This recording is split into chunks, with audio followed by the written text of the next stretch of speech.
Hello mga kaparmers. So mayroon tayong gagawin na tayo mo mga kaparmers na kakaiba.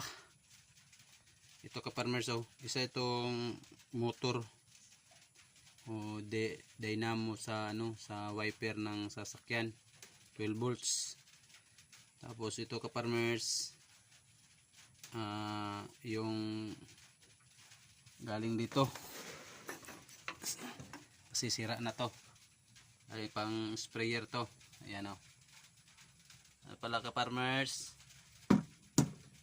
ani sprayer na sira na.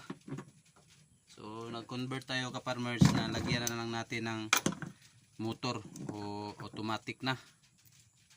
Hindi na ka na hindi mo na to gamitin.